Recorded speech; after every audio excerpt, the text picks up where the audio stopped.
अल्हम्दुलिल्लाहि रब्बिल आलमीन वल आक़िबतु लिल मुत्तक़ीन वस्सलातु वस्सलामु अला सय्यिदिल अंबियाइ वल मुरसलीन व अला आलिहि व अस्हाबिहि तय्यिबीन अत्ताहिरीन अम्मा बअद फ़अऊज़ु बिल्लाहि मिनश शैतानिर रजीम बिस्मिल्लाहिर रहमानिर रहीम अला इन्ना औलिया अल्लाहि ला खौफुन अलैहिम वला हुम यहज़नून अल्लज़ीना आमनू व कानू यत्तक़ून लहुमुल बुश्रा फिल हयातिद दुनिया व फिल आखिरह ला तब्दील लिकलिमातिल्लाह ज़ालिका हुवल फ़ौज़ुल अज़ीम सदक़ल्लाहुल अज़ीम।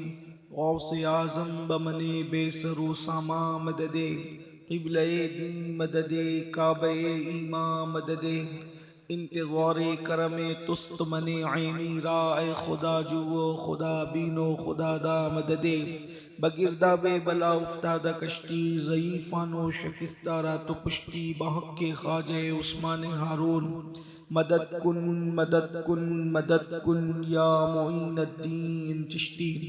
इंतहाई एहतराम व अक़ीदत के साथ अपने और सारी कायनात के मरकज़ अक़ीदत अनीस बेकसां चारा साज़े दर्दमंदा हम गरीबों के गमगुसार हम फ़कीरों की सरवत शहर यार इरम ताजदारे हरम नौबहार शफ़ात शब असरा के दूल्हा नौशे बज़्म जन्नत दानाए सुबुल मौलाए कुल ख़त्मुर रुसुल खुसरवे खूबा सयाह लामका वजह कुन फ़का दुर्रिल्लाहिल मकनून सिर्रिल्लाहिल मखज़ून आलिम मा काना व मा यकून आबो गिले अंबिया जानो दिले अस्फिया मतले हर सआदत मक़ते हर सियादत खुलासे कायनात फ़ख्र मौजूदात हुजूर अहमद मुज्तबा मुहम्मद मुस्तफ़ा अरवाहुना फ़िदा सल्लल्लाहु ताला अलैहि व आलिहि व सहबिहि व बारक वसल्लम की बारगाह बेकस पनाह में जिस तरीक़े से पढ़ाऊँ सब मिलकर बुलंद आवाज़ से मेरे साथ पढ़ लें।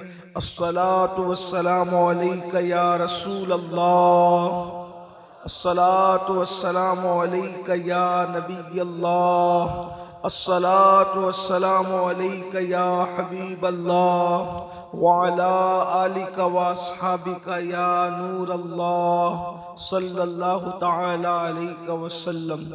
नबी सरवरे हर रसूलो वली है, नबी राजदारे मअल्ला अली है बेताब जिसके लिए अर्श आज़म वो उस राह रवे लामका की गली है।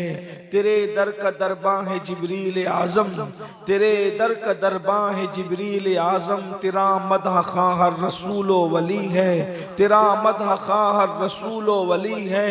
तेरे चारों हमदम है एक जान एक दिल, तेरे चारों हमदम है एक जान एक दिल, अबू बकर फारूक उस्मा अली है।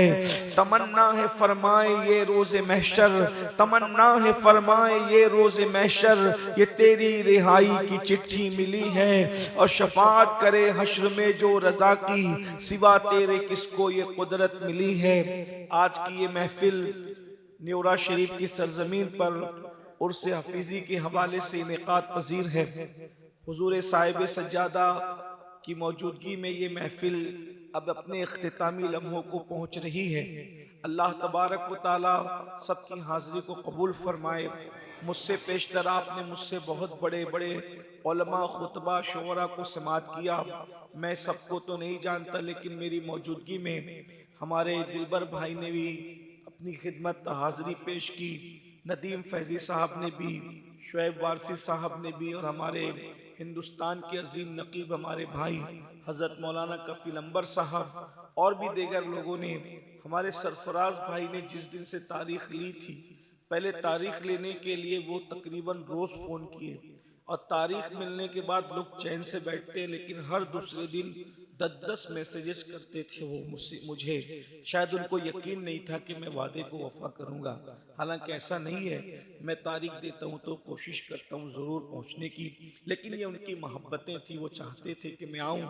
और आज आखिर में हज़रत सैयदी तैग अली शाह रहमतुल्लाह अलैह के लाइक व फाइक खलीफा, उनकी बारगाह में हज़रत सैयदी हफीज़ मियाँ रहमतुल्लाह अलैह की बारगाह में उर्स के मौके पर हाजिर हूँ। 2 बज चुके हैं और यहाँ से 3 बजे हमें निकलना है शायद, तो अब वक्त भी बहुत ठीक ठाक है और आप सब लोग मोहब्बतों के साथ निस्फ शब गुजरने के बाद भी खड़े हैं और काफ़ी तादाद में, बैठों से ज़्यादा खड़े लोग हैं। अल्लाह ताला बैठने वालों को भी और खड़े रहने वालों को भी अपनी शान के मुताबिक बेहतर सिला अता फरमाए। कुछ बातें अर्ज करनी है, उर्स की तकरीब है।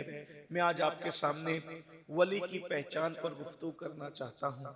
उसकी वजह यह है कि जिस तरीके से आज दुनिया में नकली मौलवी बन गए, जैसे दुनिया में नकली पीर बन गए, जैसे दुनिया के अंदर नकली सैयद बन गए, जैसे दुनिया के अंदर नकली नकीब बन गए, नकली अदीब बन गए, नकली शायर बन गए, वैसे दुनिया के अंदर नकली वली भी बन गए। नकली मौलवी बनने से उतना नुकसान नहीं होता जितना नकली वली बनने से नुकसान होता है। इसलिए कि इंसान मौलवी को तो शक की नज़र से देखता है मगर वली को शक की नज़र से नहीं देखता।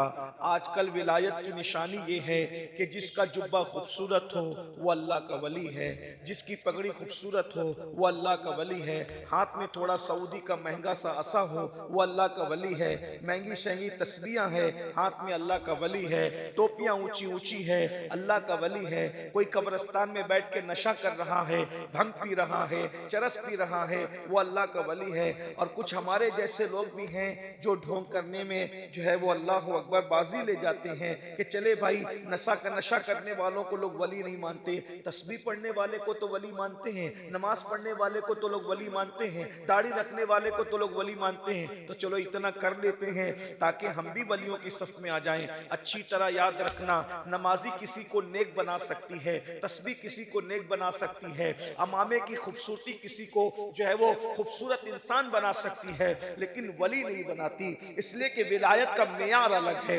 विलायत का मेयार अलग है। अल्लाह अकबर। मैं वली बनाने वाले की बात करूं, अगर अपनी बात करूं तो आपको एतराज होगा, इसलिए मैं अपने जवानों से कहता हूं किसी को नेक मानो, इसमें कोई शक नहीं, बल्कि हर इंसान को अपने से ज्यादा नेक मानो, ये अच्छी बात है, हुस्न जन है, लेकिन किसी को जल्दी से वली मत कहा करो। इसलिए कि अगर आप किसी को वली कहते हैं अपनी मर्जी से तो गोया कि आप अल्लाह पर बहतान लगाते हैं। जिसको अल्लाह ने वली नहीं बनाया उसको आप वली कहते हो, तो गोया कि ये माअज़ल्लाह आप अल्लाह पे बहतान लगा रहे हो।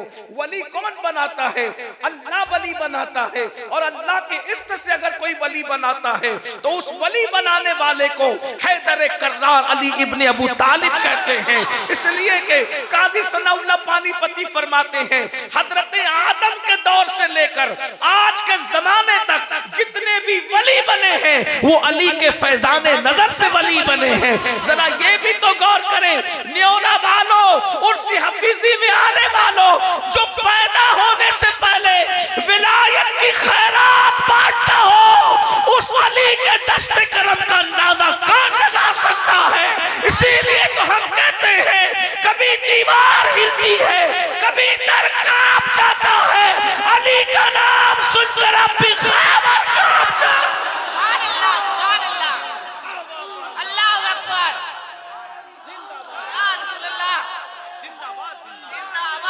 वली अल्लाह बनाते हैं, अल्लाह की अता से अली वली बनाते हैं। और आज अली का नायब जो है, जिसे दुनिया कुतबतुल औलिया, इमामुल औलिया, महबूब सुब्हानी, कुतब रब्बानी, शहबाज लामकानी, किंदील नूरानी, गयासुल कौनैन, गौसुल आलमीन, सैयदुना शेख अब्दुल कादिर जिलानी के नाम से जानती है। सरकार गौसियत माब वली बनाते हैं। मेरे इमाम कहते हैं हुक्म नाफिज है तेरा, खामा तेरा सैफ तेरी, हुक्म नाफिज है तेरा, खामा तेरा सैफ तेरी, दम पे जो चाहे करे दौर है शाह तेरा।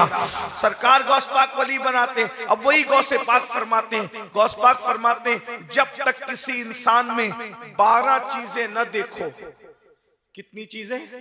बोले भाई मैं बहुत तकरीर सीधी सादी करने वाला आदमी हूँ, सीधी सादी तकरीर करूंगा, लेकिन आपको वली की पहचान दे जाऊंगा कि जब तक ये गौस पाक करे, मैं नहीं, मेरी तो औकात ही कुछ नहीं, ये तो मुर्शिद की बात है जो वली देता, विलायत देता है। और एक बात बताऊं, गौस पाक तो ऐसे विलायत देने वाले हैं कि चोरों को भी दे दिया। हाय हाय, हैं? मुर्शिद की शान तो देखें, चोरों को भी दे। लोग कहते हैं नबी कुछ नहीं देते। मैंने कहा 11वें नंबर के बेटे की अता का ये आलम है कि चोरी करने के लिए जो आता है उसको विलायत अता फरमा देते हैं। उसके बाद फिर उसने कभी चोरी नहीं की। पता चल, तवज्जो है आपकी, जिस पे गौस पाक की एक नजर पड़ जाए चोर वली बन जाता है। अगर कोई मजहब के होलिये में चोरी कर रहा है, इसका मतलब अभी तक उस पर गौस पाक की नजर नहीं पड़ी है, अभी तक उस पर रसूल पाक की नजर नहीं पड़ी है। बहरहाल तो गौस पाक फरमाते हैं 12 सिफात जब तक किसी के अंदर पैदा ना हो वो अल्लाह का वली नहीं बनता। अब मैं आपको पहचान, देखिए पहचान दे जाऊंगा तो आप नाराज मत होइएगा कि किसी ने कहा था ना कि मैं आईना हूं, दिखाऊंगा दाग चेहरे का, जिसे बुरा लगे वो सामने से हट जाए। यकीनन आपको तकलीफ तो होगी, आपको तकलीफ इसलिए होगी कि आपके बहुत सारे रदी अल्लाह और रहमतुल्लाह अलैह इस सफ से खारिज हो जाएंगे, इसलिए आपको तकलीफ होगी। लेकिन याद रखें कि आप तकलीफ महसूस न करें, क्योंकि आपने बहुतों को रदी अल्लाह बना रखा अपनी मर्जी से, आपने बहुतों को रहमतुल्लाह अलैह बना रखा अपनी मर्जी से। लेकिन याद रखना, जब तक अल्लाह किसी को वली ना बनाए, आप किसी को लाख रदी अल्लाह कहते रहें, वो रदी अल्लाह बनता नहीं। आप लाख रहमतुल्लाह अलैह कहते रहें, उस मनसब पर आता नहीं।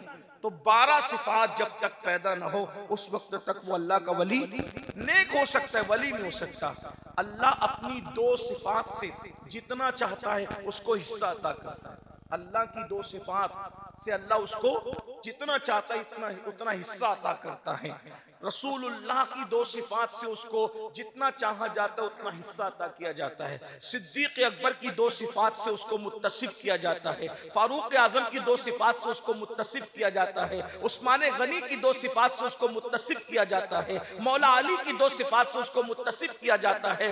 जब तक ये 12 सिफात पैदा न हो जाए उस वक्त तक वो वली नहीं होता। अब आपको मैं बात समझाऊं, जहां तक बात जानिए चली जाएगी। यानी 4 यारों की उसमें सिफात होती है, इसीलिए पता चला ना राफजी वली हो सकता है ना खारजी वली हो सकता है। इसलिए कि सिफते सिद्दीक के बगैर विलायत नहीं मिलती, तो सिद्दीक की मोहब्बत भी तो चाहिए ना उसके लिए। सिफते फारूक के बगैर विलायत नहीं मिलती, तो मोहब्बत फारूकी भी तो चाहिए ना उसके लिए। सिफते उस्मान गनी के बगैर विलायत नहीं मिलती, तो मोहब्बत उस्मान गनी भी तो चाहिए ना उसके लिए। सिफते अली मुर्तजा के बगैर विलायत नहीं मिलती, तो मोहब्बत अली इब्ने अबू तालिब भी तो चाहिए ना उसके लिए। अल्लाह अकबर। अब वो 12 सिफात कौन सी है, मैं जल्दी जल्दी से पढ़ता हूँ। मुझे आपके खड़े होने का भी एहसास है और अपनी यहाँ से रुखसती के टाइम का भी एहसास है।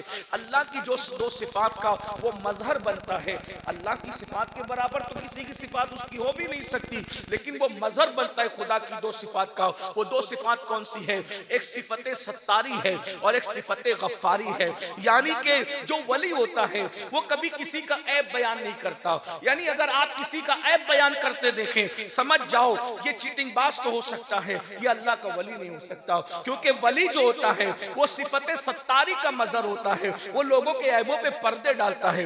वजह यह है कि वली के पास तो कश्फ वाली नजर होती है, लोगों के चेक कर कर के लोगों की बातें आम करेगा, इसलिए उसको कश्फ वाली नजर कैसे दी जाएगी? तो जब तक कि सिफत सत्तारी का मजहब यानी लोगों के ऐब छुपाने वाले न बन जाए तब तक कि वो वली नहीं होता। उसकी एक मिसाल में पेश करता हूँ, वली कैसे से लोगों के ऐब छुपाता है।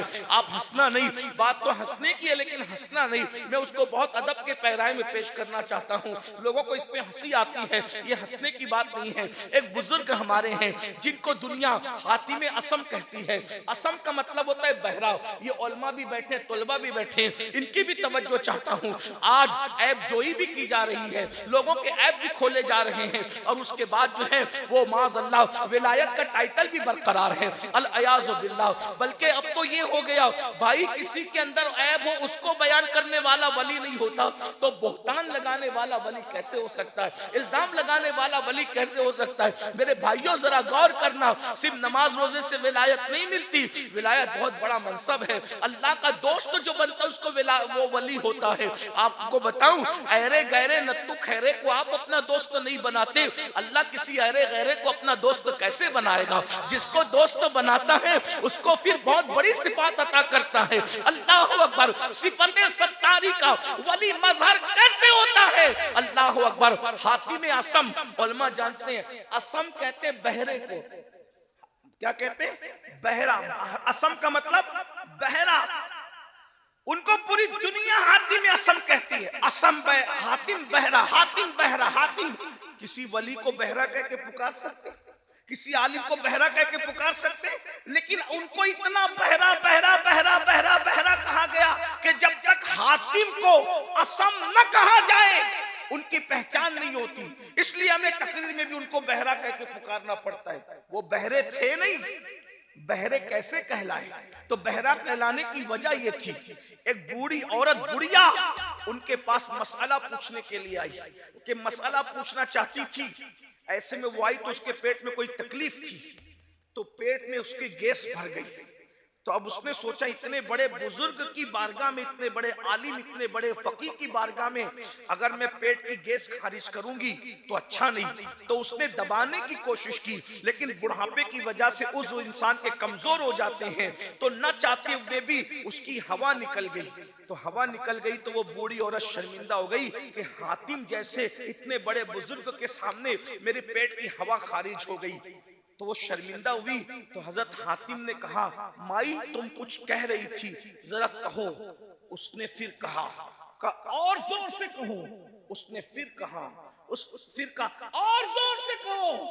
वो बूढ़ी औरत खुश हो गई कि जो मेरे मुंह की आवाज नहीं सुन सकता, जो मेरे मुंह की आवाज नहीं सुन सकता, वो पेट से निकलने वाली हवा की आवाज कैसे सुनेगा। और उसकी सारी शर्मिंदगी दूर हो गई। और उसके बाद से जब तक वो बुढ़िया जिंदा रही, हातिम अपने आप को बहरा बना करके पेश करते रहे। मुरीदों ने कहा, मुर्शिद आप बहरे नहीं हो, लेकिन बहरा होने की गोया कि आप एक्टिंग कर रहे हो। ये एक्टिंग मैं आपको समझाने के लिए कह रहा हूं, लेकिन ये है कि बहरा होने का आप अमल कर रहे हो, आप बहरे नहीं हो, लेकिन आप बहरा होने की एक्टिंग क्यों करते हो जबकि आप बहरे नहीं हो। आपने फरमाया, अल्लाह की किसी बंदी को शर्मिंदगी से बचाने के लिए मुझे बहरा कहलाना अच्छा लगता है, मगर नबी के उम्मती को शर्मिंदा करना अच्छा नहीं। एक बूढ़ी औरत के ऐब पे पर्दा डालने के लिए, कयामत तक के लिए बहरा होने का ऐब अपने लिए बर्दाश्त कर लिया, लेकिन अल्लाह की बंदी के ऐब पे पर्दे डाल दिए। ये वली होते हैं। आप बताएं, जब वली की ये शान होती है तो सैयदुल औलिया हुजूर गौसुल आजम दस्तगीर के ऐब के अंदाज का आलम क्या होगा, उनके ऐब पोशी का अंदाज क्या होगा। ये है वली की शान कि वली लोगों के ऐब छिपाता है। नंबर 2, उसे सिफते गफ्फारी का मजहर बनाया जाता है। गफ्फारी मतलब माफ करना। वो सबको, अपने बेगाने सबको माफ करता है। जो बदला ले वो वली नहीं हो सकता। जो अपनी जात के लिए बदला ले वो वली नहीं हो सकता। या तो 2-4 बंदे अगर मानने वाले हो जाए, कोई छेड़छाड़ करे तो उसको हम पिटवा देते हैं, उसको उठवा लेते हैं, उसको बर्बाद कर दे, तबाह कर देते। नहीं, वली सिफते गफ्फारी का मजहर होता है। कैसे माफ करता है? एक बात सुन ले, वली का माफ करने का अंदाज कैसा। एक मुरीद थे और अपने पीर साहब के पास वो पहुंचे का, सरकार सुना है कि इसमें आजम बहुत बड़ी चीज है। आप लोग भी यूट्यूब वगैरह पे कुछ सुन लेते हैं तो उसमें लग जाते हैं कि ये हमें मिलना चाहिए। देखो, ये जो तसव्वुफ है, ये अमलियात है, ये थ्योरी नहीं है, ये प्रैक्टिकल है। आजकल यूट्यूब पर वली बनाने की क्लासें चल रही है। मैंने कहा, ये यूट्यूब पर वली बनाने की क्लासें वली बनाएगी आपको, ये सब नहीं है। ये निगाहें वली बनाती है, नजरें वली बनाती है, खानकाएं वली बनाती है। तो बहरहाल, तो मुरीद आया पीर साहब के पास, सरकार मुझे इसमें आजम बताइए, इसमें आजम क्या होता है। अब वो कौन समझाए लोगों को कि ये मांगा नहीं जाता ना ये दिया जाता है। जब बंदा उस काबिल होता है तो ये सीने से सीने में उंडेल दिया जाता है। अब इसके चक्कर में आप इधर उधर भटकते हो, फिर लोग बर्बाद कर देते हैं, तबाह कर देते हैं। पहली बात तो मैं आपको यहाँ एक नसीहत करता हूँ, अब अगर आप बुरा नहीं माने, यूट्यूब पे जो अमलियात दिए जाते हैं आप उसको कभी ना करना।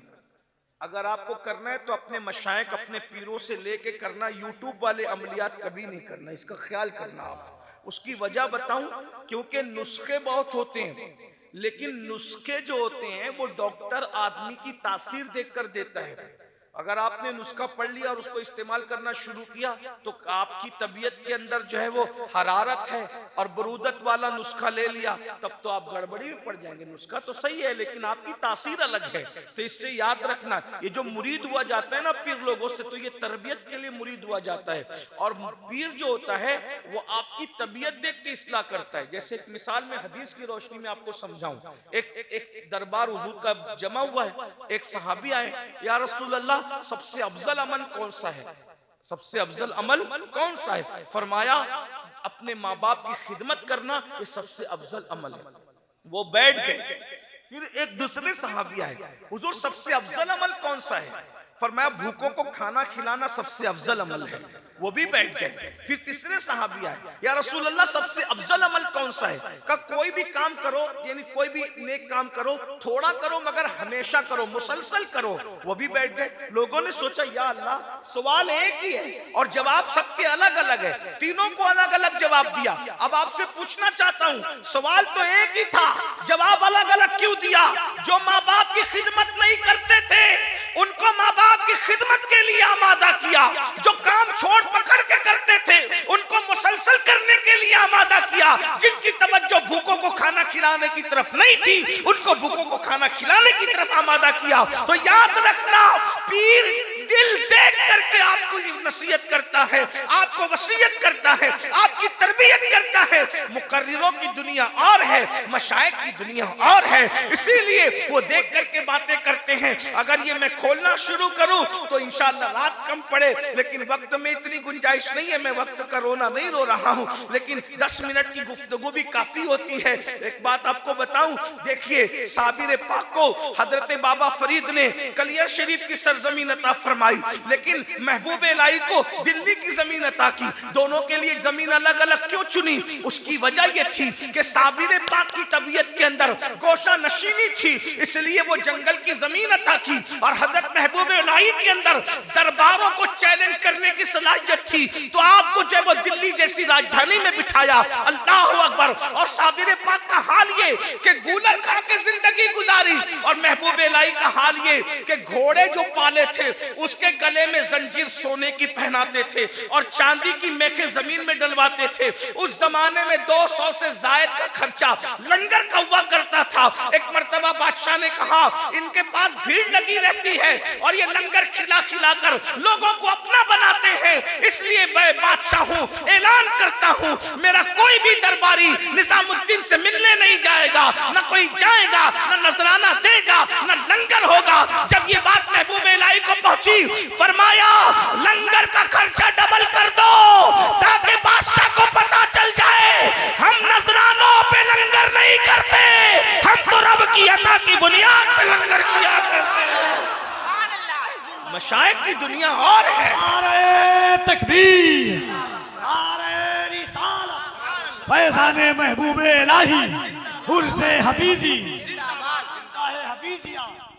महबूब इलाही से मिलने के लिए बादशाह आना चाहता था। महबूब इलाही फरमाते हैं बादशाह से कह दो हमने 2 दरवाजे इसीलिए बना के रखे हैं कि एक से तू आएगा और दूसरे से मैं निकल के चला जाऊंगा। हमें बादशाहों से मिलने के लिए टाइम नहीं है, ये वली लोग होते, ये वली लोग होते मेरे भाई। का 2 दरवाजे इसलिए है कि एक से बादशाह आएगा, दूसरे से हम चले जाएंगे। एक मर्तबा बादशाह महबूब इलाही के दोस्त का इंतकाल हुआ। बादशाह बहुत ज़ियारत करना चाहता तो कि महबूब इलाही थे बड़े खूबसूरत, बहुत खूबसूरत थे महबूब इलाही, बहुत औलाद अली थे ना, मौला अली की औलाद थे, मौलाए कायनात। और वो भी कैसे? उनके शजरे नसब में 11 के 11 इमामों के नाम मौजूद है। हाय हाय, सैयद तो सब सैयद है, लेकिन महबूब इलाही के शजरे में 11 के 11 यानी 11 गौस जिसके दादा होते हैं, उस हस्ती को दुनिया महबूब इलाही कहते हैं। वो महबूब इलाही तोरी सूरत के बलहारी निजाम, हजरत अमीर खुसरो ने कहा तोरी सूरत के बलहारी निजाम। और अपने मुर्शिद के जनाजे का तसव्वुर करके कहा था गोरी सोए सेज पर, मुख पर डारो रेश, मुख पर डारो केश, चल खुसरो घर आपने शाम बई सो देश। तो महबूब इलाही के दोस्त का इंतकाल हुआ तो महबूब इलाही ने सोचा कि जनाजे में जाएंगे, तो बादशाह ने सोचा दोस्त का इंतकाल हुआ आएंगे तो जरूर जनाजे में। तो महबूब इलाही जनाजे में गए, बादशाह के बैठ गया, जियारत की थे बड़े खूबसूरत। महबूब इलाही ने अपने पैर फैला दिए ऐसे, तो बादशाह के जो चमचे साथ में थे बोले इतने बड़े शेखुल इस्लाम, इतने बड़े अल्लाह के वली, और आपने बादशाह के सामने पैर फैला दिए, ऐसे कोई पैर फैला के बैठता है? तो मैं हाँ, जहां हाथ फैलते हैं वहां पैर नहीं फैलते, और जहां पैर फैलते हैं वहां हाथ नहीं फैलते। हम यार की बारगाह में हाथ फैलाते हैं तो मस्जिदों में पैर नहीं फैलाते, और हम बादशाह के आगे हाथ नहीं फैलाते, इसलिए पैर फैला के साबित कर रहे हैं कि हम यहाँ पैर फैलाते हैं, हाथ नहीं फैलाते। ये अल्लाह के वली लोग होते हैं। तो अर्ज ये कर रहा था, इस्म आजम मांगने के लिए मुरीद पीर के पास आता है, हजरत मुझे इस्म आजम दीजिए। एक बात कहता हूँ, मत मांगा करो कोई चीज, मुर्शिद आपको उस काबिल समझेगा तो अता कर देगा, है ना? हाँ, बिन मांगे जो चीज मिलती है उसकी शान ही अलग है। मुर्शिद ने कहा इस्म आजम चाहते हो? जी हुजूर इस्म आजम चाहता हूं। फरमाया जाओ सुबह से शाम तक बैठो बाजार में, अपना जो शहर का बाजार है उसमें शाम तक बैठो, शाम को आना, फिर हम देखेंगे कि तुम्हें इस्म आजम देना है कि नहीं देना, पहले तुम्हें चेक करेंगे, दिन भर जाओ। वो गए, मुरीद साहब सुबह से लेकर शाम तक बैठे, तो देखा कि बाजार में बहुत जुल्म हो रहा है, जुल्म हो रहा है, लोग एक दूसरे पे जुल्म कर रहे हैं, ज्यादती कर रहे हैं, तकलीफ पहुंचा रहे हैं, ये कर रहे हैं, वो कर रहे हैं। ये बार बार हाथ में हाथ मारते, हाथ में हाथ मारते, या अल्लाह या अल्लाह, मुर्शिद ने गलत किया, मुर्शिद ने गलत किया। क्या गलत किया? अगर आज मुर्शिद मुझे इस्म आजम दे देते, ये जुल्म कर रहा है, इसको घूर देता, इस्म आजम पढ़ के ये मर जाता, उसको सजा देता, उसको सजा देता। लेकिन जब शाम हुई, हद हो गई, बल्कि हद खत्म हो गई। न्योरा शरीफ में आने वालों इस बात को गौर से सुनना, शायद मैं पूरे 12 सिफात न पढ़ सकूं, इसी पर बात पूरी कर दूं, तवज्जो कीजिए। जब शाम हुई तो शाम के वक्त एक 80 साल का बूढ़ा अपने सर पे लकड़ी का गट्ठा रख करके लाया, और जैसे जमीन पे रखा उसके पूरे हाथ पैर कांप रहे थे। 80 साल की उम्र जो हो चुकी थी। बादशाह के सिपाही चाबुक लेकर के आए, बड़े बड़े वो जो हंटर वगैरह होते वो चाबुक लेकर के आए, और उस बुड्ढे से कहा ये लकड़ी उठा चल, और हमारे घर पहुंचा, और कान खोल के सुन, तुझे कोई पैसे वैसे नहीं मिलेंगे, मुफ्त में पहुंचा। तो अब ये जो मुरीद था ना, ये तो बेचैन हो गया बेचारा, दिल इसका नरम था, ने सोचा मुर्शिद दिन भर जो हुआ वो तो बहरहाल बर्दाश्त के काबिल न था, लेकिन शाम को इस 80 साल के बुड्ढे पे जो जुल्म हो रहा है, काश के मुर्शिद ने मुझे इस्म आजम दिया होता तो मैं इस्म आजम की बरकत से इन सिपाहियों को कत्ल कर देता, खत्म कर देता। बहरहाल रोते धोते वो मुरीद आया, खानका में बैठा। मुर्शिद ने कहा क्या हुआ? कहा सरकार दिन भर तो जो जुल्म की दास्तान थी वो तो थी, लेकिन शाम को कयामत थी, कयामत। आप मुझे आज इस्म आजम सिखा देते ना तो मैं उसका इस्तेमाल करता। मुर्शिद ने मुस्कुरा के पूछा हुआ क्या बाबा, वो तो बता। तो मुरीद ने कहा हजरत दिन भर का जुल्म तो छोड़िए, शाम को 80 साल का बूढ़ा उसने लकड़ियां जंगल से तोड़ करके लाई, काट करके लाई, कितनी मेहनत की होगी 80 साल के उस बुढ़े बाबा ने। और जब उसने बाजार में बेचने के लिए रखी तो बादशाह के सिपाही आए, और बादशाह के सिपाहियों ने उसको हंटर से दिखाकर कहा ये लकड़ियां उठा, हमारे घर पहुंचा। वो बुढ़ा लेकर के गया, और फिर उस बूढ़े को कहा खबरदार हम तुझे पैसे नहीं देंगे, मुफ्त में पहुंचा। कितना जुल्म है सरकार, 80 साल के बूढ़े पे इतना जुल्म। काश कि मुझे इस्म आजम मालूम होता, इस्म आजम पढ़ के उनको कत्ल कर देता। हजरत मुर्शिद ने मुस्कुराया, कहा हजरत इतनी जुल्म की दास्तान सुन के आप मुस्कुरा रहे? फरमाया बेटा वो बूढ़ा कौन था तुझे पता है? 80 साल का जिसको तू बुढ़ा कह रहा है वो बूढ़ा कौन था? कौन है? कहा वो इस शहर का कुतुब है, कुतुब, वही शहर का कुतुब है, और उसी ने मुझे इस्म आजम सिखाया है, मैंने इस्म आजम उससे सीखा है।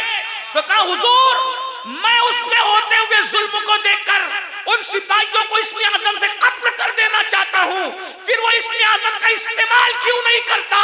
तो कहा बेटा जब तक अपनी जात में जुल्म करने वालों को माफ करने का ये सलीका नहीं मिलता, उस वक्त तक अल्लाह किसी को इस्म आजम का मकाम अता नहीं।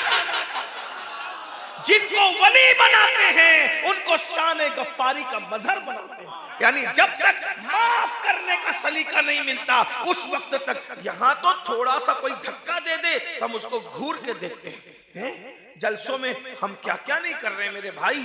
और फिर सुन लीजिए दो बातें और, उसको हुजूर की दो सिफात से हिस्सा मिलता है, हुजूर की दो सिफात का मजहर बनता है। वो नंबर एक, वो हुजूर की एक सिफत है, हुजूर अपनी उम्मत पर शफीक है, मेहरबान है। तो वो हुजूर की उम्मत पे मेहरबान होता है। और हुजूर रफीक है उम्मत के, यानी हुजूर उम्मत के दोस्त हैं, उम्मत को प्यार करते हैं, उम्मत से मोहब्बत करते हैं। तो वो रफीक और शफीक होता है हुजूर की उम्मत पर, बहुत शफकत करता है। हुजूर कितनी शफकत करते थे उम्मत से। एक मर्तबा मेरे आका अलैहिस्सलातु व तस्लीम के कोई हाथ में हाथ देता, और हाथ में हाथ दे करके, हुजूर के हाथ बड़े नर्म थे, गोरे गोरे थे, ठंडे ठंडे थे, रेशम से ज्यादा नर्म थे। जितनी देर तक शख्स हुजूर के हाथों को पकड़ा रहता, हुजूर अपने हाथों को कभी नहीं छुड़वाया करते थे, बल्कि उसको पकड़े रहने देते थे। लेकिन अल्लाह अकबर, आज हमें क्या हो गया है, हमने तो मुसाफा भी अमीर और गरीबों में बांट दिया, हमने तो जनाजे भी अमीर और गरीबों में बांट दिए, हमने तो खैरियत पूछना भी अमीर और गरीब में बांट दिया। अगर कोई गरीब आता है हम उसकी खैरियत भी नहीं पूछते, और अगर कोई अमीर आता है हम उसकी चापलूसियां करते हैं। अगर मुंबई का अमीर बीमार पड़ जाए तो हम अपने घर से उसकी खैरियत का फोन करते हैं, और अपने मोहल्ले में कोई गरीब बीमार पड़े तो उसकी खैरियत भी नहीं पूछते। अल्लाह अकबर, जरा बताओ तो सही, हुजूर अलैहिस्सलाम उम्मत पर कितने शफीक थे।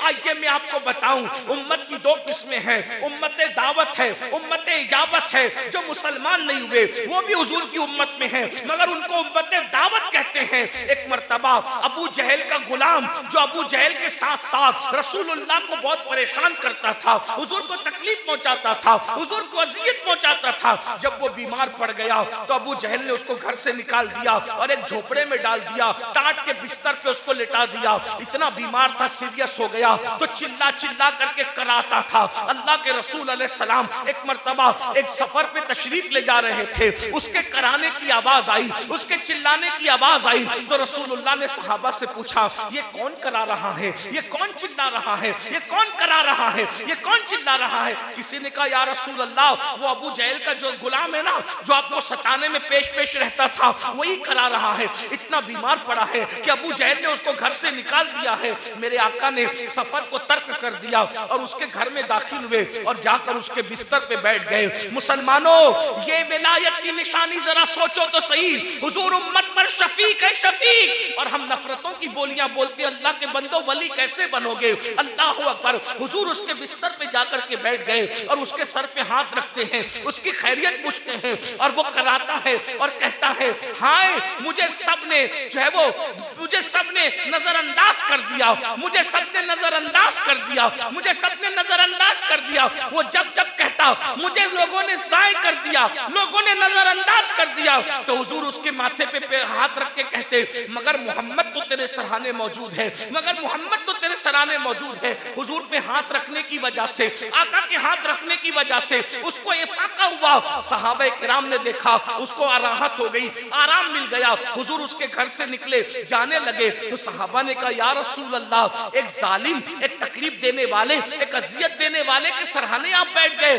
तो मेरे आका फरमाते हैं, मेरे सहाबा, किसी बीमार के सराहने चंद लम्हे बैठ जाना रात भर जाकर हजारों रकत नमाज पढ़ने से अफजल है, हजारों रकत नमाज पढ़ने से बेहतर है। मुझे बताओ, हुजूर उम्मत पर इतने शफीक थे, इतने मेहरबान थे। मेरे आका अलैहिस्सलाम के गुलामों, जब तक कोई हुजूर की उम्मत पर शफीक और रफीक नहीं हो जाता, उस वक्त तक कि अल्लाह उसको मकाम विलायत अता नहीं करता। आप क्या समझते हैं, लोगों को डांटते भी रहे, लोगों से मुसाफा करने की भी फुर्सत नहीं, घमंड की वजह से। अल्लाह अकबर, देखो अगर आपके पास टाइम नहीं है, आपके पास वक्त नहीं है तो बात अलग है, लेकिन माज़ अल्लाह अगर आप लोगों को नजरअंदाज करते हैं, गुरूर और घमंड की वजह से आप सब कुछ बन सकते हैं मगर अल्लाह के वली नहीं बनते। फिर मेरे आका अलैहिस्सलाम के गुलामों, हुजूर गौसे पाक फरमाते हैं, अल्लाह उसे सिद्दीक अकबर की दो सिफात का मजहर बनाता है। सिद्दीक अकबर यानी वो सादिक होता है और वो मुसद्दिक होता है, यानी जब भी वो बोलता है वली हमेशा सच बोलता है, और सच्चाई की बात की जाए तो वो उसकी तस्दीक भी करता है। वली के अंदर ये दो सिफात होती है, यानी झूठ बोलने वाला कभी वली नहीं हो सकता और सच्चाई को झुटलाने वाला कभी वली नहीं हो सकता। फिर गौसे पाक फरमाते हैं उसके अंदर दो सिफात फारूक आजम की होती है, वो अम्र बिल मारूफ करता है, नहीं अनिल मुनकर करता है, यानी वो नेकी का हुक्म देता है और वो बुराई से रोकता है। आप गौर फरमाएं, अल्लाह अकबर, ये भी हौसला आज हमारे अंदर नहीं रहा।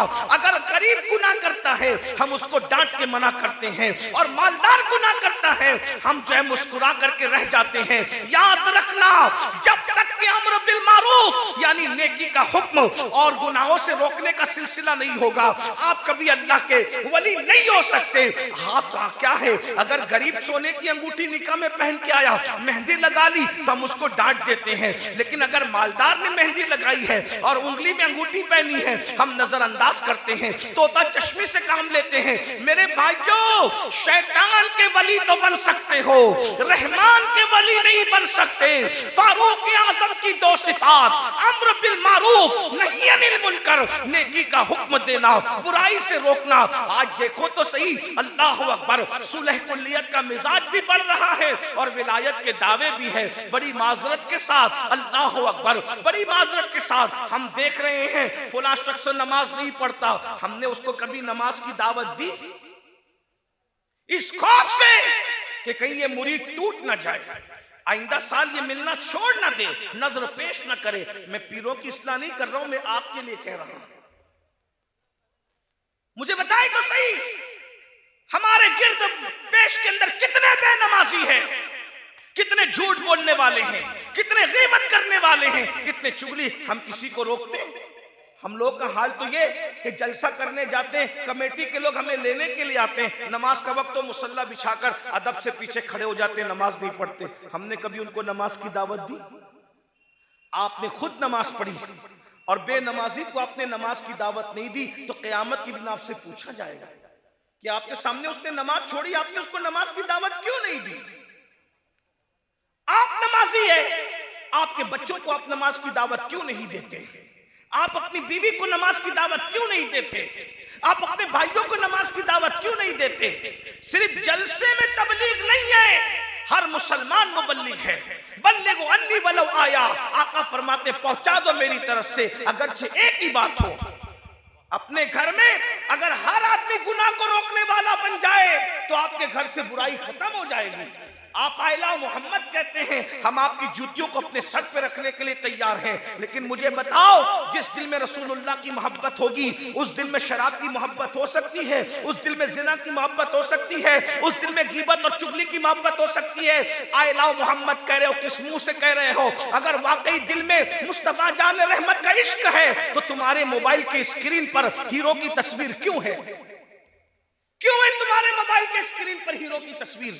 डरो उस दिन से जिस दिन कब्र में अल्लाह के रसूल आए और हुजूर से तुम्हारी मुलाकात हो और हुजूर नाराज होकर चेहरा फेर करके कहें, जालिम, मुनाफिक, दज्जाल, झूठे, कज़्ज़ाब, मुझसे इश्क का दावा करता था और मोबाइल के स्क्रीन पे हीरो की तस्वीर रखता था, मुझसे इश्क का दावा करता था और अपने मोबाइल के अंदर गाने रखता था, अपने मोबाइल के अंदर फिल्में रखता था। तेरी बेटी बेपर्दा घूमती थी, तेरी बीवी बेपर्दा घूमती थी, तेरे घर के अंदर तो सीरियल के नाम पर मुशरिकीन के जो है वो मजहबी तराने बजा करते थे। बताओ हुजूर को क्या मुंह दिखाओगे? जलसों में इश्क मुस्तफा का दावा करना आसान है, लेकिन प्रैक्टिकल लाइफ में आशिक रसूल बन जाना आसान नहीं है। मेरे भाइयों, इश्क मुस्तफा क्या है? जो आशिक रसूल बन जाता है उसकी शान ये है, फरिश्तों के पर जहां थक जाते हैं आशिक रसूल उसके आगे परवाज करता है।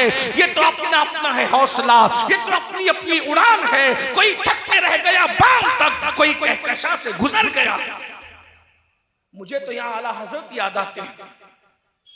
आप आशिक रसूल, मुझसे बेहतर आशिकों में उसका इनकार नहीं करता, लेकिन एक बात कहता हूँ, न्योरा शरीफ के उर्स में आने वालों, ये दर्द दिल के तौर पे बात कर रहा हूँ। आप कहते हो आशिक रसूल है, आई लव मोहम्मद। अगर किसी को चिढ़ाने के लिए आई लव मोहम्मद कह रहे हो, तुम जानो तुम्हारा काम जानो, और अगर दिल से कह रहे हो आई लव मोहम्मद, तो आपको एक बात बताऊं, आला हजरत याद आता। सैयदी आला हजरत के पास एक शख्स आया, शायर था। वो शायर कहता, हुजूर मैं आपको नात सुनाना चाहता हूँ। सैयदी आला हजरत ने कहा ठीक है सुनाओ। जब उसने नात पढ़नी शुरू की ना, तो उसकी नाक के अंदर अशार ये थे कि या रसूल अल्लाह, मैं आपके बगैर ऐसे तड़पता हूं, ऐसे तड़पता हूं जैसे बगैर पानी के मछली तड़पती है, ऐसे तड़पता हूं। आला हजरत रो पड़े, बहुत रोए। और जब वो नात पूरी कर चुका तो इमाम अहले सुन्नत ने फरमाया, शायर साहब जैसा आप कह रहे हैं अगर वही आपके दिल के जज्बात हैं तो अहमद रजा तुम्हारे कदम चूमने के लिए तैयार है, लेकिन जैसा आप कह रहे हैं अगर वैसे आपके दिल के जज्बात नहीं हैं तो अल्लाह से डरो, आप किस बारगाह में झूठ बोल रहे हो? रसूलुल्लाह की बारगाह। एक सवाल मेरा आपसे, थोड़ा देर संजीदगी से सोचो। या रसूल अल्लाह, मैं अपनी जान से ज्यादा आपसे इश्क करता हूं, सब कहते हो ना, फजर में उठते क्यों नहीं हो भाई? फिर फजर में सोते क्यों रहते? जो अपनी नींद से ज्यादा, बस इसे एक जुमले पे गौर कर लेना, कुछ याद रहे ना याद रहे, न्योरा शरीफ की ओर से एक पैगाम, जब तुम अपनी जान से ज्यादा अपने नबी से इश्क करते हो तो फजर में उठते क्यों नहीं? फजर में सोते क्यों पड़े रहते हो? जो अपनी नींद से ज्यादा अपने नबी से इश्क नहीं करता, क्या वो अपनी जान से ज्यादा अपने नबी से इश्क कर सकता है? किसकी बारगाह में झूठ बोल रहे हो? अरे तुम्हारे झूठ बोलने पर हैरत को भी हैरत होती होगी मेरे भाई, हैरत भी हैरत से तुम्हारा मुंह तकती होगी मेरे भाई, कि आदमी झूठ बोलता है अपने जैसे इंसान के सामने, नबी के सामने झूठ कौन बोलता है? जो झूठ बोलता है वो मुनाफिक होता है। मैं नहीं कह रहा हूं कि तुम झूठे हो, लेकिन मैं ये बात कह रहा हूं, मैं पूछना चाहता हूं, जान से ज्यादा इश्क की बात करते हो, नींद से ज्यादा नबी से इश्क नहीं करते?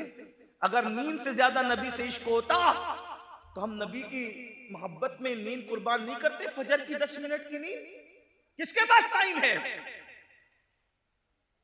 फेसबुक के लिए तो वक्त है, यूट्यूब के लिए तो वक्त है, गानों के लिए तो वक्त है, फिल्मों के लिए तो वक्त है, क्या हमें अल्लाह रसूल के लिए भी वक्त है? अपनी जान से ज्यादा नबी से प्यार करते हो?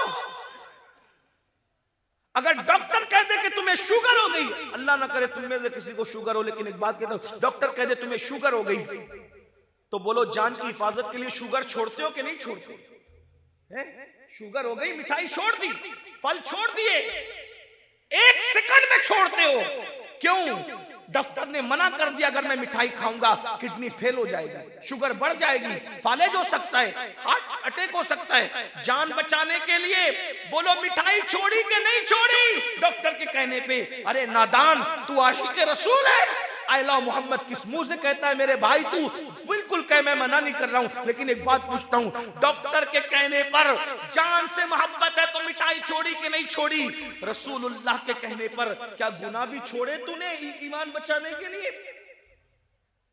मिठाई खाएगा तो जान जाने का खतरा है, गुनाह करेगा तो ईमान जाने का खतरा है। मिठाई से मना करने वाला डॉक्टर है और गुनाह से मना करने वाला तेरे और मेरे रसूल है। हम डॉक्टर की बात मान गए, नबी की बात कब मानेंगे? कौन सा गुनाह है जो आज हमारी जिंदगी के अंदर मौजूद नहीं? अपनी आंखों का मिसयूज नहीं करते, आंखों का गलत इस्तेमाल नहीं करते, औरतों पर पाप की नजरें कौन डालता है? यही जो जलसों में कहते हैं आशिक़े रसूल इल्ला माशा। हत्ता के मोहल्ले की लड़कियां भी महफूज नहीं है हमारी निगाहों से। सोचिए तो सही, हम आशिक़े रसूल हैं। यहां तक के शादियों में हमारे रिश्ते की बेटियां भी हमारी बदनजरी से महफूज नहीं है। लड़कियां इसलिए मेकअप करके आई हैं कि हमें देखा जाएगा, लड़के इसलिए सज धज के आए हम किसी को देखेंगे। बल्कि ये वलीमे, ये शादियां, ये मैयतों की महफिलें और बहुत सारे जलसे भी माज़अल्लाह कि किसी से किसी के ताल्लुक को जोड़ने का सबब बन जाते हैं नाजायज तौर पर। गौर तो कीजिए, कहां हो? अरे आशिक़े रसूल तो वो था जब हजरत बिलाल हबशी की आवाज आई, मदीने मुनव्वरा के सोने वालों, सोने का वक्त नहीं है, बिस्तरों पे रोने वालों, रोने का वक्त नहीं है, चलो तुम्हें मुस्तफा जान रहमत बुला रहे हैं। तो पहली रात का दूल्हा अपनी पहली रात की दुल्हन को छोड़कर सर कटाने के लिए मैदान के अंदर चला जाता है। जरा गौर फरमाइए, आशिक़ रसूल वो था जिसने पहली रात की दुल्हन को छोड़ा। जरा गौर करें, मैं इसकी तशरीह नहीं कर सकता, पहली रात की दुल्हन को छोड़ के जाना आसान है? पहली रात की दुल्हन को छोड़ के जाना माँ की खैरियत पूछने के लिए भी आसान नहीं होता। वो पहली रात की दुल्हन छोड़कर हजरत हंजला मैदान में पहुंचे और जान कुर्बान कर दी। लेकिन इश्क का सिला भी क्या मिलता है, इश्क का सिला भी क्या मिलता है। अल्लाह ने गोया के माहौल ही बदल दिया। हदीस पाक है, देखो आशिक के लिए किस तरह कानून बदल दिया जाता है, आशिक के लिए कानून कैसे बदला जाता है। क्या रसूलुल्लाह की हदीस नहीं सुनी, जहां नापाक आदमी होगा, जहां जुनबी होगा, जिसपे जो गुस्ल जनाबत फर्ज है, जिस पर गुस्ल जनाबत फर्ज है, वहां रहमत के फरिश्ते नहीं हो सकते। लेकिन ऐ हंजला, तुम पर हमारे माँ बाप कुर्बान, हंजला को रहमत के फरिश्ते गुस्ल दे रहे हैं। जहां जनाबत है वहां रहमत के फरिश्ते नहीं, लेकिन जहां रहमत के फरिश्ते वहां जनाबत वाला आदमी नहीं, और जहां जनाबत वाला आदमी है वहां रहमत के फरिश्ते नहीं। मगर हंजला को तो जनाबत है और रहमत के फरिश्ते गुस्ल दे रहे हैं। गोया के आशिक के लिए कानून ही बदल दिया गया कि हंजला जनाबत वाला था, मगर इश्क मुस्तफा में जामे शहादत नोश किया तो उनको गुस्ल देने के लिए रहमत के फरिश्ते आ गए। जरा गौर कीजिए, आज हम आशिक रसूल कह रहे हैं नात सुनने तक, आशिक रसूल कह रहे हैं तकरीर सुनने तक, आशिक रसूल कह रहे हैं उर्स में शिरकत तक। मेरे भाई नहीं, इश्क में तो सर दिए जाते हैं, इश्क में तो जान दी जाती है, इश्क में तो सब छोड़, गुनाह नहीं छोड़ते। अल्लाह ने महबूब से मोहब्बत की, महबूब की मोहब्बत में अल्लाह ने किबला बदल दिया। सारे नबियों का किबला अक्सर तौर पर अंबियाए बनी इस्राइल का किबला बैतुल मुकद्दस था, लेकिन अल्लाह ने महबूब की मोहब्बत में बैतुल मुकद्दस की बजाय काबे को किबला बना दिया। अल्लाह अपने महबूब की मोहब्बत में किबला बदल देता है। हम अपने नबी के इश्क में अपनी जिंदगी नहीं बदल सकते, अपनी जिंदगी को तब्दील नहीं कर सकते। उर्स हफीजी में आने वालों, हम इशा पढ़ के आए और कौन जाग के फजर पढ़ेगा, रात के 2-3 बजे तक जगेंगे। जो पढ़ते हैं वो भी नहीं पढ़ेंगे, बहुत से लोग सोने की वजह से इल्ला माशाल्लाह, और जो नहीं पढ़ते वो तो नहीं पढ़ेंगे। आपको बताऊं, हुजूर गौसे पाक फरमाते हैं बेनमाजी मरे उसे मुसलमान के कब्रिस्तान में भी दफन मत करो। इमामुल मुतकल्लिमीन मौलाना नकी अली खान अलैहिर्रहमा आला हज़रत के वालिद लिखते हैं कि बेनमाजी मर जाए तो बहुत सारे शाफई उलमा ने कहा कि उसकी कब्र भी मत बनाओ, बेनमाजी की मिट्टी बराबर कर दो उसको जलील करने के लिए। गौर फरमाइए, जब बेनमाजी की कब्र, बाद शवाफे उलमा कहते हैं मिट्टी बराबर कर दी जाए, यानी जैसे कब्र का निशान बनाते हैं वैसे कब्र का निशान ना बनाया जाए, मिट्टी बराबर कर दी जाए, ताकि लोगों को इबरत हो कि बेनमाजी था इसलिए जलील हुआ, इसकी कब्र नहीं बनाई गई। आपसे पूछता हूँ, गौसे पाक बेनमाजी को मुसलमान के कब्रिस्तान में पसंद नहीं कर रहे हैं।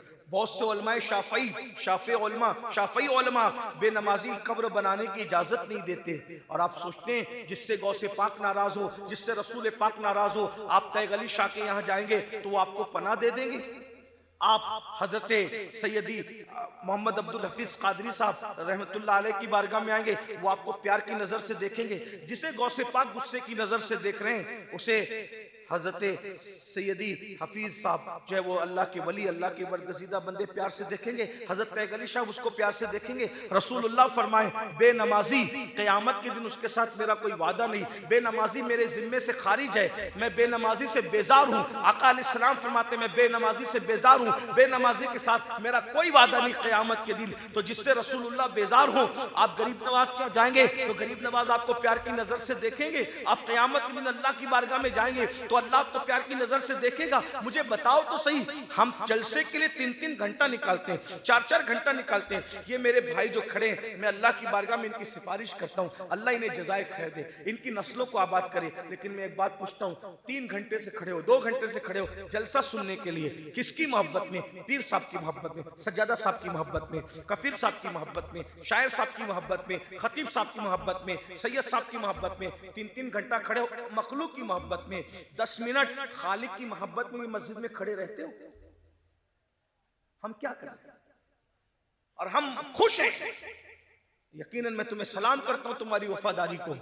अल्लाह के लिए 10 मिनट नहीं निकाल सकते।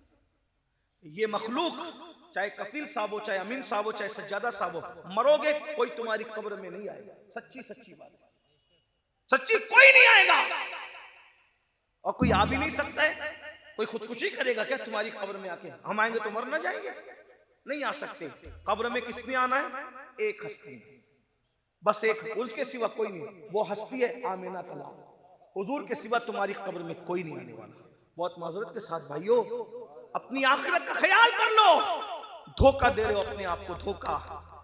सिर्फ जलसे सुनना दीन नहीं है, सिर्फ उर्सों में शिरकत करना दीन नहीं है, सिर्फ उलमा से प्यार और मोहब्बत और हाथ चूमना दीन नहीं है, सिर्फ नजराना पेश करना दीन नहीं है। दीन वो है जो रसूलुल्लाह लेकर आए थे। जब तक उस पर अमल करोगे, जब तक उस पर अमल नहीं करोगे, ना हमारे हाथ चूमना काम आएंगे, ना तो आपको उर्स में आना काम आएगा, ना आपको जलसे में आना काम आएगा। इसलिए कि क़यामत के दिन सबसे पहला सवाल होगा, नमाज पढ़ी थी कि नहीं पढ़ी थी। पहला सवाल नमाज का होगा। अल्लाह के रसूल ने फरमाया। आज आप नमाज का मजाक उड़ाते हो। किसी एक साहब ने मुझे कहा कि एक शख्स कह रहे थे, जलसे में क्या कह रहे थे, एक शख्स कह रहे थे कि जो गुनाह करे वो नमाज पढ़े। हमने तो कोई गुनाह नहीं किया, तो हम क्यों नमाज पढ़े? मैंने कहा इसका ये जुमला कितना गंदा है, इसका ये कौल बदतरस कौल है, पेशाब से भी ज्यादा गंदा इसका जुमला है। ये कह रहा है कि नमाज वो पढ़े जिसने गुनाह किया। तो अल्लाह के रसूल ने माज़अल्लाह कौन सा गुनाह किया? वो सैयदुल मासूमीन है, सब पर 5 वक्त की फर्ज थी। अल्लाह के रसूल पे 6 वक्त की नमाज फर्ज। हुजूर पे कितने वक्त की फर्ज थी? 6 वक्त। अगर आप ये समझते हो कि अमीनुल कादरी साहब हमारे लिए दुआ कर देंगे तो हमारी किस्मत बदल जाएगी, मैं आपको मायूस करने नहीं आया, लेकिन तुम्हारे और मेरे नबी के फरमान पर अगर तुम्हारा ईमान है, हुजूर की बात पर तुम्हारा ईमान है, तो अल्लाह के रसूल फरमाते हैं जो नमाज नहीं पढ़ता, नेक लोगों की दुआ से अल्लाह उसका हिस्सा खत्म कर देता है। यानी जो बेनमाजी है उसके लिए कितना बड़े से बड़ा वली अल्लाह वाला दुआ करे, अल्लाह उसकी दुआ को की बरकत से उसको महरूम कर देता है बेनमाजी को। ये अल्लाह के रसूल ने फरमाया। हदीस से पाक है कि बेनमाजी का हिस्सा अल्लाह वालों की दुआ से खत्म कर दिया जाता है। बेनमाजी की उम्र कम कर दी जाती है, बेनमाजी के चेहरे से रौनक उठा ली जाती है, बेनमाजी की उम्र कम कर दी जाती है, उसकी रोजी को घटा दिया जाता है, बेनमाजी को बीमारियों में मुब्तला किया जाता है, बेनमाजी को उसकी औलाद को बेनमाजी का गद्दार बना दिया जाता है। औलाद उसको सदमे देती है, औलाद उसको टेंशन देती है, औलाद उसको तकलीफ देती है, औलाद उससे बेवफाई करती है। मेरे भाइयों बताओ, आज आप ये सब आपके साथ हो रहा है कि नहीं हो रहा है? बीमारियों में मुब्तला हो, 30-40 साल की उम्र से बीमारियां शुरू हो गई है। ये क्यों है? बेनमाजीपन की वजह से। औलाद गद्दारी कर रही है, क्यों है? बेनमाजीपन की वजह से। मेरे भाइयों, अम्र बिल मारूफ नही अनिल मुनकर की बात आई तो मैंने कहा नमाज की तरफ आओ। 10 मिनट का वक्त लगता है एक वक्त की नमाज के लिए। आओ अल्लाह की बारगाह में। याद रखना, किसी भी बड़े से बड़े वली की बारगाह से बड़ी बारगाह अल्लाह की बारगाह है। ये बात में सच्ची है, अहले सुन्नत का अकीदा है। आपको मैं पूछना चाहता हूँ, हम अल्लाह के दरबार में नहीं जाते और वलीउल्लाह के दरबार में जाते हैं। अब आप सबको, कुछ लोगों को ये चीज बुरी भी लगती है कि अमीनुल कादिर साहब ऐसा कहते हैं कि आप लोग अल्लाह के वली के दरबार में जाते हो, अल्लाह के दरबार में नहीं आते। मैंने वलियों के दरबार में जाने से किसी को नहीं रोका, मैं खुद जाता हूँ। मेरा शौक है, मेरी दिलचस्पी है। किसी भी शहर में अल्लाह का वली हो, मैं पहुंचता हूं तो वहां जरूर हाजिरी देता हूं। गरीब नवाज के यहाँ तो अल्हम्दुलिल्लाह शुक्र के तौर पे कह रहा हूं, महीने में 1-2 मरतबा मेरी हाजिरी हो जाती है। गरीब नवाज मेरे मुर्शिद की बारगाह है, खाजा हिंद वो दरबार है आला तेरा, कभी महरूम नहीं मांगने वाला तेरा। लेकिन ये बात उस समय मैं कह जा रहा हूं मेरे भाइयों, अम्र बिल मारूफ और नही अनिल मुनकर के तौर पे अल्लाह के दरबार से रिश्ता तोड़ लोगे तो वली अल्लाह के दरबार में जाना आपको काम नहीं आएगा। आप इस पे नाराज हो या खुश हो, मुझे कोई परवाह नहीं है। याद रखना, हर वली आपको अल्लाह से जोड़ने आया। अगर आप अल्लाह के गद्दार हो जाओ, अल्लाह से टूट जाओ, अल्लाह से रिश्ता कमजोर कर लो, कोई वली के दरबार में जाने से आपको फायदा नहीं होगा। इसलिए अगर अल्लाह के वली के दरबार से फायदा उठाना है तो पहले अल्लाह के दरबार से अपना रिश्ता जोड़ो। देखो, अल्लाह के वली ने खुद अल्लाह के दरबार से रिश्ता जोड़ा, तभी तो वो वली बने। रसूलुल्लाह का मज़ार पाक कहाँ है? मस्जिद के अंदर है। देख रहे हो, सिद्दीक अकबर का मज़ार मस्जिद के अंदर, फारूक आज़म का मज़ार मस्जिद के अंदर, गौस पाक का मज़ार मस्जिद से लगकर, गरीब नवाज का मज़ार 3 मस्जिदों के बीच में, कुतुबुद्दीन बख्तियार काकी का मज़ार मस्जिद के बाजू में, महबूब इलाही का मज़ार मस्जिद के बाजू में, साबिर पाक का मज़ार मस्जिद के बाजू में। एक मज़ार किसी बड़े वली का बता दो जहां मस्जिद नहीं। एक मज़ार बताओ। दाता साहब का मज़ार बाजू में मस्जिद। गोया के वली बता रहा है, अगर मेरे पास आना है तो पहले खुदा के दरबार में जाओ, उसके बाद मेरे पास आओ। अगर आपको खुदा के दरबार में जाने की फुर्सत नहीं है तो फिर बात ही बात है।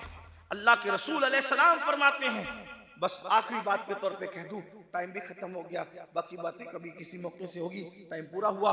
एक आखिरी बात, अल्लाह के रसूल अलैहिस्सलातु व तस्लीम फरमाते हैं, सबसे ज्यादा मरते वक्त अगर किसी को तकलीफ होती है तो बेनमाजी को तकलीफ होती है। बेनमाजी को कितनी तकलीफ होती है, मेरे आका अलैहिस्सलाम फरमाते हैं अल्लाह उस पर इतनी प्यास मुसल्लत करता है, बेनमाजी पे इतनी प्यास मुसल्लत करता है कि अगर 7 समुंदरों का पानी भी उसके मुंह में उंडेल दिया जाए, 7 समुंदरों का पानी भी उसके मुंह में उंडेल दिया जाए तो कोई उसकी प्यास नहीं बुझा सकता। इतनी तकलीफ होती है मरते वक्त। मरना है, मौत है। ऐनमा तकूनु युद्रिकुमुल मौत वलौ कुंतुम फी बुरूजिन मुशय्यदा, अगर तुम मजबूत किले में जाके छुपोगे तो भी वहां तुम्हें मौत आएगी। और आखिरी बात के तौर पे वो हदीस सुन लो, लरसते हुए दिल के साथ, कांपते हुए दिल के साथ, तुम्हारे मेरे नबी का फरमान। मैं किसी मौलवी साहब की गुफ्तगू नहीं सुना रहा हूँ, मैं तो मौलाए कुल की बात सुना रहा हूँ, जो मौला अली के भी मौला है, सारे मौलाओं के मौला है। मुस्तफ़ा जान रहमत का फरमान, मेरे और तुम्हारे रसूल फरमाते हैं कि जब बेनमाजी को उसकी कब्र में रखा जाता है तो उस पर एक गंजा सांप जिसकी उम्र हजारों साल की है, उसका नाम भी अल्लाह के रसूल ने बताया, उसका नाम शुजाउल अक़रा है, उसका नाम शुजाउल अक़रा है। और उसकी कैफियत ये है, उसके जो नाखून हैं वो लोहे और तांबे के हैं, और उसका डंक जो है, एक बार शुजाउल अक़रा अगर किसी को डसता है तो वो 7 गज जमीन के अंदर जाके धंसता है। ये मौलवी साहब की बात, रसूलुल्लाह का। मौलवी साहब की बात अगर आप नजरअंदाज कर दो अच्छी बात नहीं, लेकिन आप उससे काफिर नहीं होंगे। मौलवी साहब की बात अगर आप उनका जाती कौल नजरअंदाज कर दो आप काफिर नहीं होंगे, लेकिन ये रसूलुल्लाह का फरमान है जिसने अपनी मर्जी से कभी कोई बात की ही नहीं। वमा यंतिकु अनिल हवा इन हुवा इल्ला वह्यु यूहा, ये अपनी मर्जी से कुछ नहीं कहते, उन पे जो वही की जाती है वो कहते हैं, यानी ज़बान इनकी होती है, कलाम खुदावंद कुद्दूस का होता है। मेरे भाइयों अपने हाल पे रहम कर लो, हम में कोई नहीं है जो अल्लाह के अज़ाब को बर्दाश्त कर सके। जिस अश्शजाउल अक़रा के बारे में अल्लाह के रसूल ये फरमाए कि अगर वो किसी पहाड़ पे डंक मारे तो पहाड़ रेजा रेजा हो जाए, अगर वो दुनिया में फुनकार दे तो दुनिया के सारे इंसान उसकी गर्मी की वजह से मर जाएंगे। उस शुजाउल अक़रा के बारे में फरमाया 7 गज अंदर जाकर इंसान धंसता है जब वो एक मर्तबा डसता है। मेरे आका फरमाते हैं जब वो किसी को डंक मारेगा हजारों साल जहर उसके जिस्म में घूमता रहेगा, उसकी हड्डियां चकनाचूर हो जाएगी। अल्लाह के रसूल के फरमान का मफहूम है, लेकिन आका फरमाते हैं वो शुजाउल अक़रा किसको डसेगा, एक मर्तबा डस ले तो बर्बाद हो जाए इंसान। आका फरमाते हैं जिसने फजर नहीं पढ़ा जोहर तक वो उसको डसता रहेगा। फजर नहीं पढ़ा जोहर तक, फजर से जोहर कितना टाइम होता है, कम से कम 6-7 घंटे। सोचो अल्लाह के रसूल कह रहे हैं अपने आप पे रहम कर लो। अरे खेत का बिच्छू डस ले हम बर्दाश्त नहीं कर पाते, खेत का सांप डस ले तो हम बर्दाश्त नहीं कर पाते, बस्तियों का सांप डस ले हमारा ये जिस्म बेचैन हो जाता है, लोग मर जाते हैं। मैं अपनी बहनों से भी कहता हूँ, मेरी बहनों घंटों तुम चूल्हे में वक्त गुजारती हो, किचन में वक्त गुजारती हो, तुमने सबकी खिदमत की, रब की बारगाह के लिए भी 10 मिनट का वक्त निकालो। एक वक्त की नमाज के लिए सिर्फ 10 मिनट का टाइम लगता है, सिर्फ 10 मिनट का। जुड़ो अपने अल्लाह से, अपने अल्लाह से अपने रिश्ते को जोड़ो, अल्लाह के करीब आओ। कहां दूर भाग रहे हो, ये दुनिया बेवफा है, बेवफा। बीवी मर जाएगी शोहर दूसरी कर लेगा, शोहर मर जाएगा बीवी शोहर को भूल जाएगी, बाप मर जाएगा बच्चे भूल जाएंगे बाप को, माँ मर जाएगी बच्चे भूल जाएंगे। अरे सब किसी को भूल जाते हैं, नहीं देख रहे हो दुनिया में 24-24 घंटे में जो औलाद माँ बाप की खैरियत नहीं पूछती, मरने के बाद वो तुम्हारी कब्रों पर क्या आएंगे, वो तुम्हारी मग़फ़िरत की दुआ क्या करेंगे। जो करना अपने लिए कर लो, अपनी आखिरत के लिए कर लो। अल्लाह ने बहुत बड़ा मौका दिया है, ये जिंदगी को गनीमत जानो, इसको ज़ाये मत करो।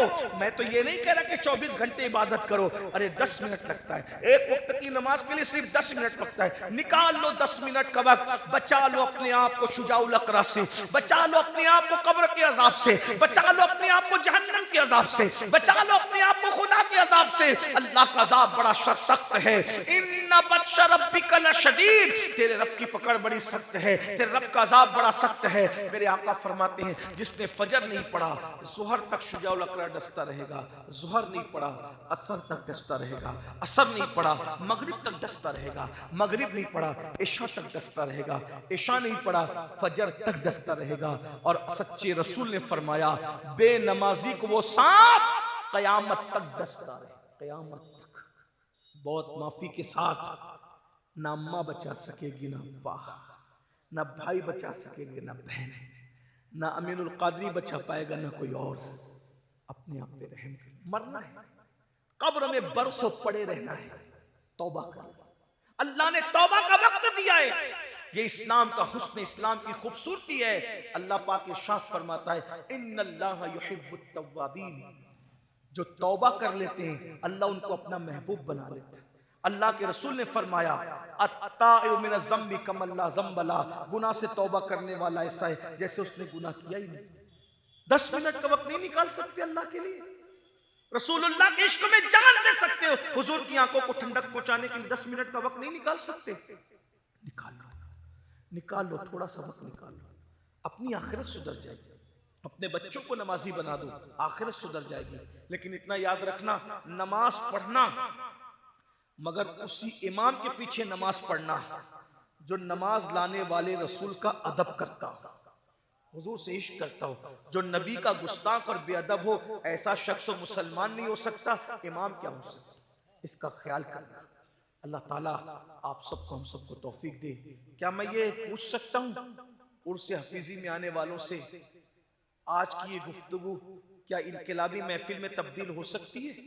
कितने लोग हैं जो आज वादा करते हैं कि 5 वक्त पढ़ूंगा, अल्लाह से वादा, मुझसे नहीं अल्लाह से। अपने नबी के इश्क में कौन कौन, जब माशाल्लाह हाथ उठा ही रहे तो जरा देखे कौन कौन उठाता है माशाल्लाह। हाँ, हाथ उठाओ तो भी नमाज फर्ज है, ना उठाओ तो भी फर्ज है। बहुत से उठा रहे हैं, जरा उठाए रखिए, जरा हम देखें, फरिश्तों को गवाह बनाइए। अल्लाह रब्बुल इज्जत देख रहा है, उसके महबूब मदीने मुनव्वरा से देख रहे हैं। हाँ, मौला अली भी देख रहे हैं नजफ अशरफ से, सैयदाए कायनात भी देख रही है बकी शरीफ से। उठा के रखिए जरा, हम भी देखें। वाह सुभान अल्लाह, उठा के रखे, अच्छा लग रहा है। पीर साहब गवाह हो जाएंगे, सज्जादा साहब गवाह, इतने उलमा गवाह हो जाएंगे, फरिश्ते गवाह हो जाएंगे। पढ़ोगे ना इंशाल्लाह, खुद भी पढ़ो, अपने दोस्तों को भी नमाजी बनाओ, इसलिए कि सिर्फ आप नमाज पढ़ के रखें। आप कहते हो ना परेशान है, रोजी नहीं है, बच्ची को रिश्ता नहीं है, बीमारियां हैं, तंगदस्ती है, घर में जिन्नात है, ये है वो है। एक चीज सच्ची सच्ची कह जाऊं, नमाज पढ़ो।